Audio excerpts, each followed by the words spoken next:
Tonight on Police 10-7, a burglar tries to outrun and outsmart the law. Get down. But fails at both. You're under arrest. I did go in there, but I was not the person who broke the window and went in there. Well, there you go then. There's burglary right there. I done nothing wrong. Angry drunks.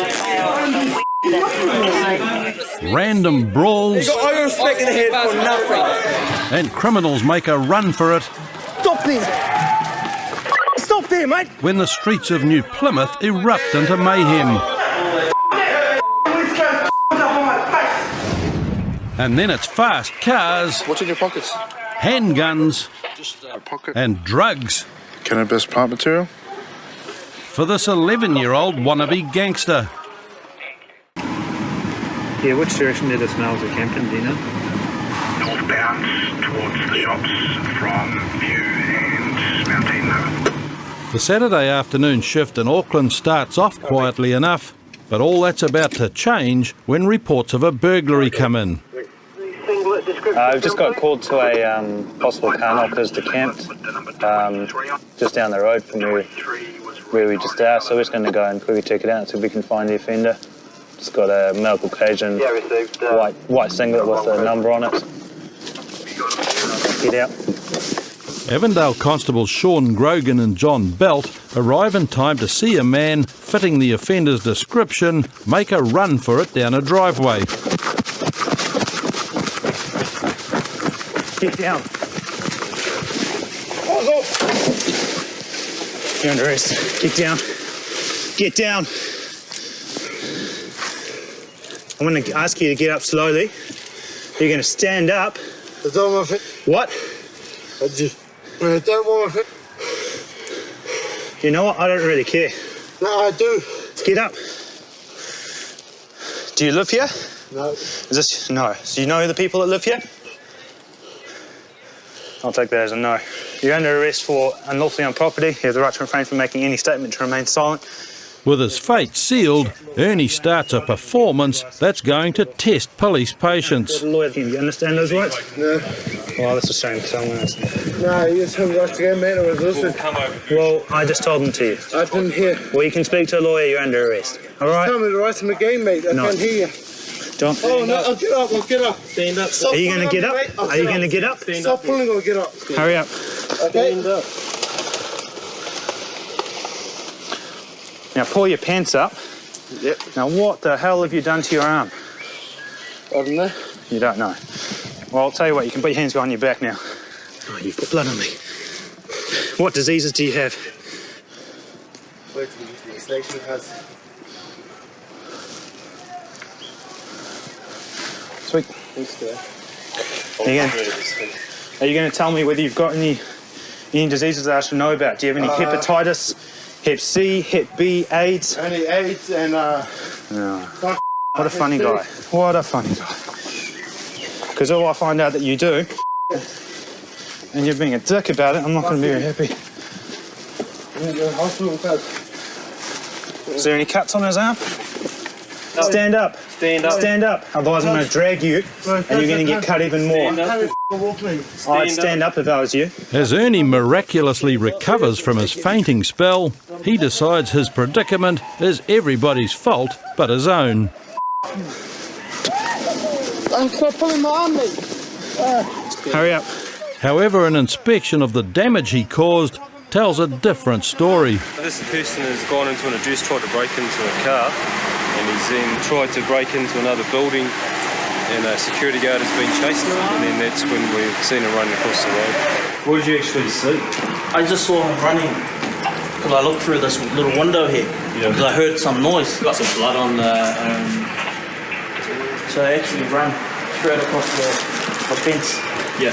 And that's where he tried to climb over. He's tried to climb over. I grabbed him and took off again. Has he assaulted you or anything like that? But back at the car, Ernie is telling a different story, where he is the victim. Somebody was breaking in, so I followed them. I'm sorry. Then Sorry why... for being a sheep, bro, but I saw that person breaking in. Why did you try and run up the bank when the security guard found you?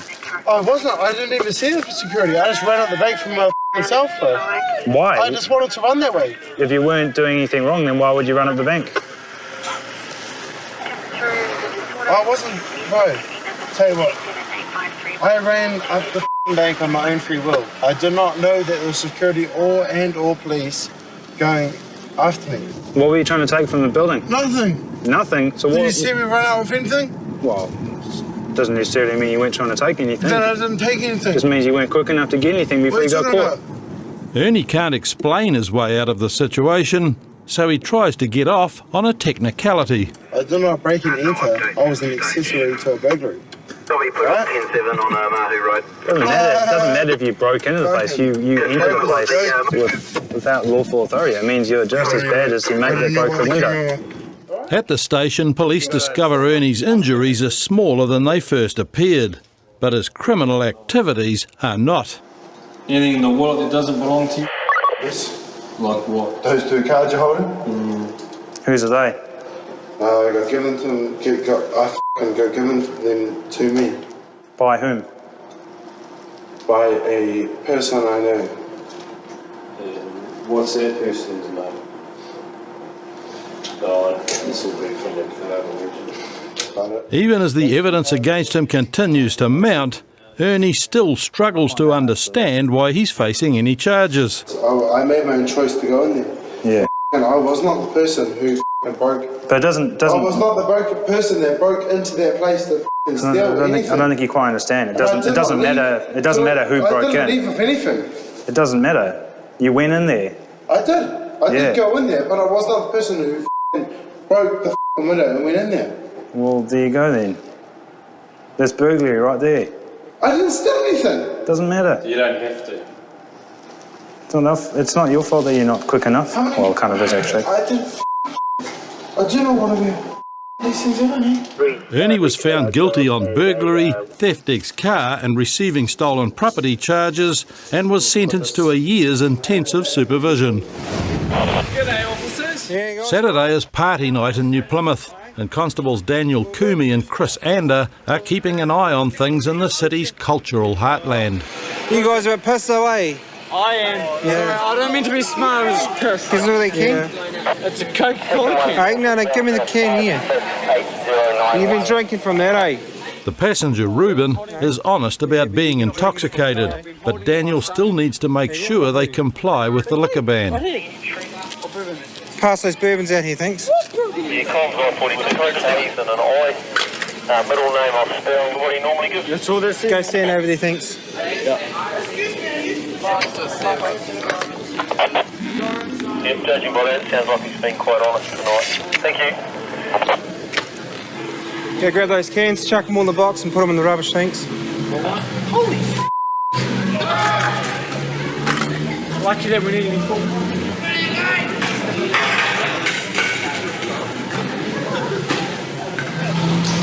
While Ruben struggles with the puzzle, Sorry, man. It's all I can do. Another guy just walked in there. bouncers at a nearby bar ask Daniel and Chris to help remove one of their patrons for being too drunk. I done nothing wrong. Nothing listen here. wrong.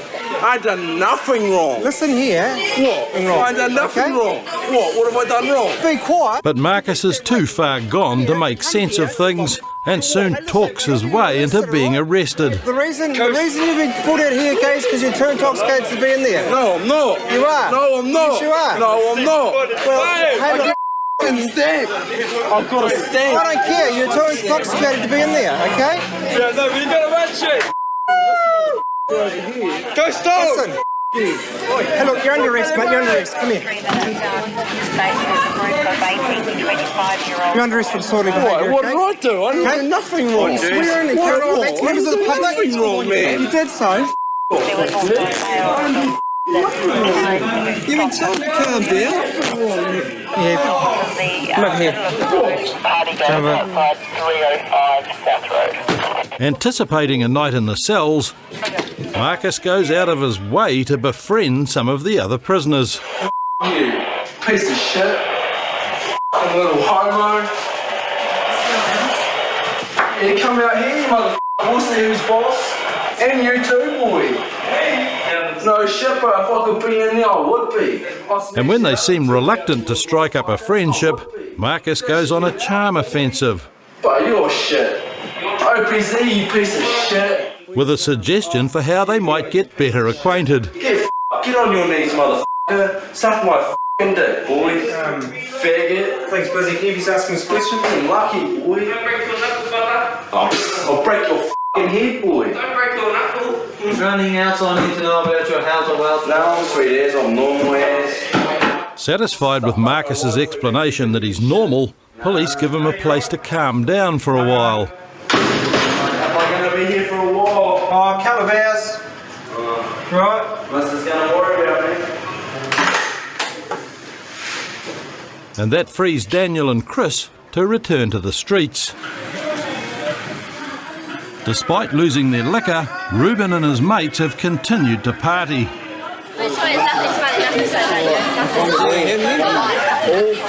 I take it things are over then.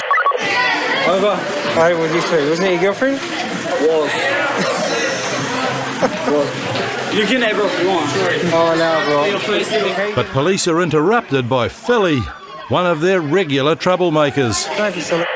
Sorry. Oh, you know my name. Yeah, I do.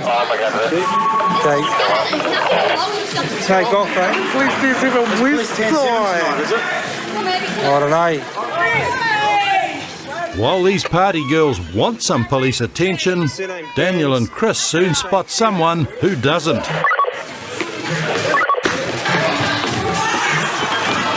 Stop them!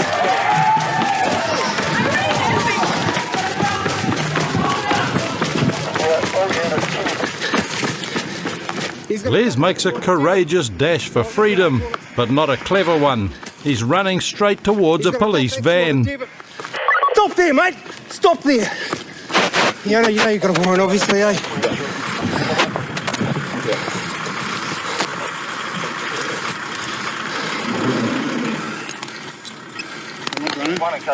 I'm not running. Understand, eh? I do. Good man. I do. Go on.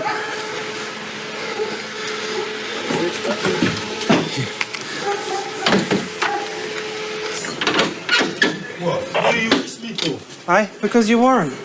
Warrant for what? Phone to appear for you to drive more disqualified. Is that it? Is that it? Eh? Yeah. Is that what the big drama's all over? Eh? I thought you had a bit more toe, didn't it? A bit more what? A bit more toe. A bit more pace. Where were you? Hey? Who was chasing? I was right behind you. Me. One failure to appear and not enough pace means bed and breakfast behind bars for Les. While Les is being processed, the next job of the night appears on security cameras, and right in the thick of it, what looks like a familiar face.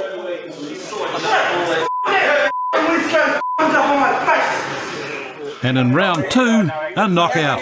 It looks like the night of arrests is showing no signs of slowing down. And when she gets to the watch house, she's furious.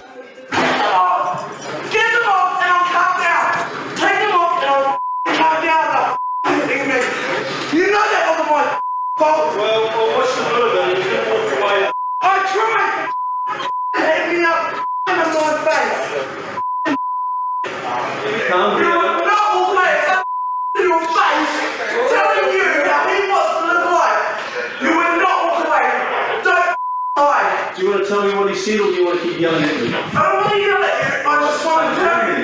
Now you can stand there and tell me I was wrong with that up in my face. I didn't even. And you know that everyone around you, Plymouth, is west side, and he's up in my face with his jokes trying to tell me where it's at. It's all that bullshit, though. That is bullshit. Yes. Why? And you're arresting me and not her. Hang on, you don't help yourself by saying that you west side and all that sort of shit as well, eh? Well, I've tried it. Well, yeah, you never know. You never call it. What you just said, you've got some place. You lock me up. You made me bleed your tied me up one time. Because I haven't. Yeah, well, what were you doing? I was sticking up my because no one else will. No, I don't want your socks. Stay there. Thank you.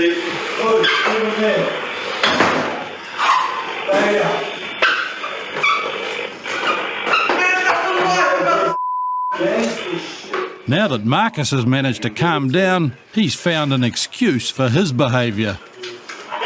And when I was in there, I was craving this shit. Oh, drove me crazy. Half the reason I went mad. When you're left to the court.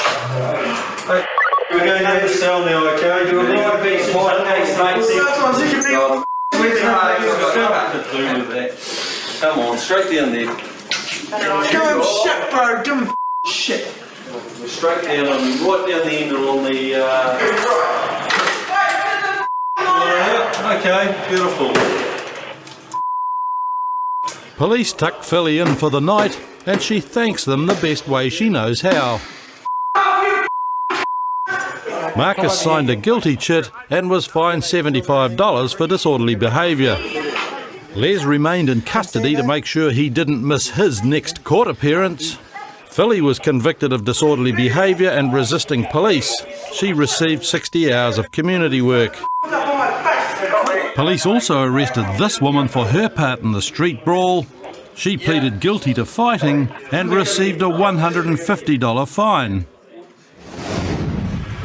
Police have cornered this vehicle in a South Auckland cul-de-sac, and Sergeant Kyle Davies' team has just ordered the driver out of the car. Earlier on tonight, this vehicle behind us here was brought to our attention through North Comms, telling us that the occupants of the vehicle had been pointing a firearm at people on the street. So now, some hours later, we've located the vehicle. It's been some good work by one of the officers. He's seen the vehicle, he's stopped the vehicle, we've come in to assist. We've located the firearm in the glove box. It's a air pistol. It was loaded, still had 3 pellets in it. Driver's been cooperative, he's admitted to pointing it at people.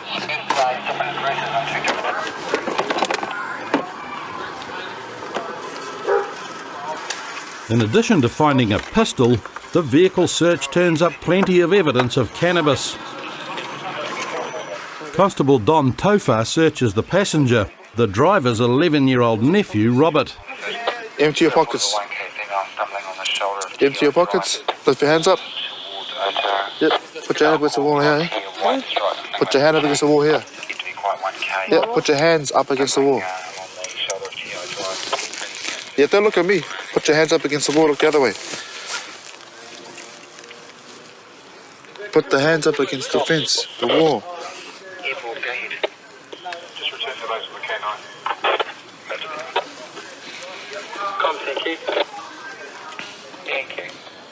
This is back right pocket. Cannabis plant material. It's all over his shirt as well. Robert may only be 11, but he's just spent the last few hours riding round in a car with a loaded handgun and a pocket full of dope, and he's wearing a cap representing the junior chapter of a local gang. Well, we're going to have to come back to the station and start with anyway, all right? Yeah. Who do you live with normally, mate? Oh, my mum. Where's your mum live? Where's home? Right. Does she know you're out and about tonight? Does she know you're out tonight? Yeah. Does she know who you're with? Yeah. That's your brother-in-law, is it? She knows that you're with him? Yeah. So from here, the 2 occupants will be going back to the Manurewa police station, and we'll determine from there what action we're going to be taking in regards to charges and things like that. Yeah, jump inside and slide along, eh? Are you right there? Yeah, I'm fine. It's my brother-in-law. Okay, well, do you want to wait down there and see what's going on? I'm fine. I'm just wondering if it's all right for me to drive. No, it's not at the moment. I stay right down here. As soon as we know what's happening, we'll come and tell you. And his so little you go brother back to there. where you came from. No, I'll just wait. Yeah, you go wait over there. I'm not making a way. problem or nothing. Thank you.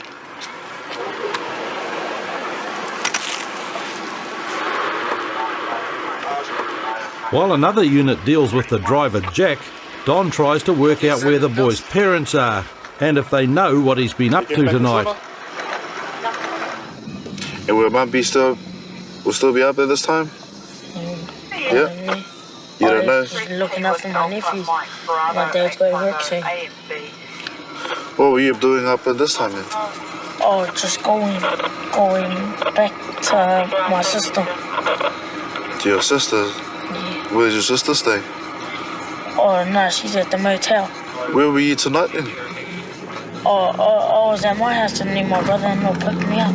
We'll get Mum to come down and then we'll talk to you concerning what The reason why we brought you back here. Yeah. Okay? In this room here. Yeah, just take a seat down there. Because of his age, police can't question Robert about the gun or the drugs until a legal guardian or parent can get to the station. I got Mum's detail here. What I'm going to do is I'm going to give her a call and get her to come to the police station. And from then on, I'll just ask her questions concerning what happened tonight. Yeah. Hey? We've confirmed who he was. He gave us the right details. Right now, we're just going to get a hold of his parent, his caregiver, just so that when he comes in, we can answer questions concerning what happens tonight's events. Because we really can't ask him questions because he's still a child. I'm just going to pop in next door and just call up Mum and see if he can come over and talk to me. Yeah, Mum, I'll speak to Mum and she doesn't sound all too concerned concerning what's happened. She was just laughing over the phone. So yeah, I'll try and get this phone. I mean, yeah. And, yeah, at the end of the day, he's got no history, he's had been in trouble, so just be faithful. Yeah, just be faithful. And he can his mum. Despite her initial lack of concern, Robert was released into the care of his mother. The court heard that Jack had been driving around with his 11-year-old nephew, both in possession of cannabis, and he'd been aiming a loaded air pistol at members of the public. He was fined $300. You are not allowed to! Next week on Police 10-7, domestic violence meets police head on.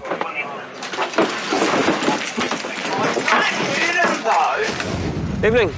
A routine stop on the streets of Auckland Unfortunately for you, you're going to be coming with us. lifts the lid on a stash of drugs and cash. Absolutely, yeah. Huge sum of cash here. And a man brandishing a handgun Out the window like this with the gun. meets the full power of the force. Oh, police! Get down the floor! Get down the floor!